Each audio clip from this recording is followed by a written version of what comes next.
अगाटे ज़माने में एक गर्भवती पाणियारी हुई जंहिं पंहिंजे ॾेर सां शर्त रखियो त हेल खणी हिकिड़ी साही में हिन जबल जहिड़ी भिट जी चोटी ते चढ़ी ॾेखार त आज जी ॿांह वठी ॾियां। आज जो चूड़ो हाथी जे ॾंद मां ठहंदो आहे। ॾेर जे उन शर्त खे पूरो काही में ॿेहलड़ो खड़ो खणी भिट ते चढ़ण लॻी ऐं जॾहिं चोटी ते पुगी तन दम दम परवाज़ करे वियसि। थारेली पणियार प्राण ॾेई पंहिंजो वचन पूरो कयो, शर्त खटी वरिती। पोइ ॾुखायल ॾेर पंहिंजी प्यारी भाॼाई जी क़बर बि उन भिट जी चोटी ते ठाराई ऐं आज जी ॿांह वठी ऐं उन भिट ते टुकड़ा टुकड़ा कयो जंहिंजा आसार अॼु बि मौजूद आहिनि।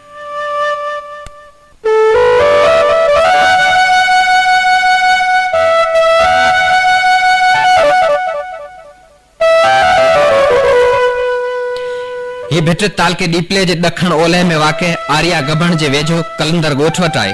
अहिड़ी हिकु ॿी बि भिट आहे जेका मिठी डीपले जे दखण ओलह में वाक़े ॻोठ आलमसर जे दखण में वाक़े आहे। उन ते बि पाणियारी जी क़बर आज जे चूड़े जा आसार अॼु बि मौजूद आहिनि। उन भिट खे भटियाणी भर चवंदा आहिनि। भटियाणी राजपूतण हुई जेका ॾेर सां शर्त में खीर जी हेल खणी भिट ते चढ़ी त हाव फाटी पियसि ऐं दम ॾिनाई। साह ॾेई वेसा ॾींदड़ अहिड़नि अनमोल पणियारनि जी प्यार प्रीत सूं सजावट चाल चिलत नाज़ अदाउनि हिजाबनि खां वठी पीड़ाउनि भोगड़ाउनि खे वक़्त जे कवियुनि पंहिंजनि अनमोल कोताइनि में जंहिंजो तीं बयानु कयो आहे। जदीद सिंधी शाइरी जे सरताज शेख हयाज़ बि पाणियारी जे पंध खे पंहिंजी शाइरी में बयानु हीअं कयो आहे।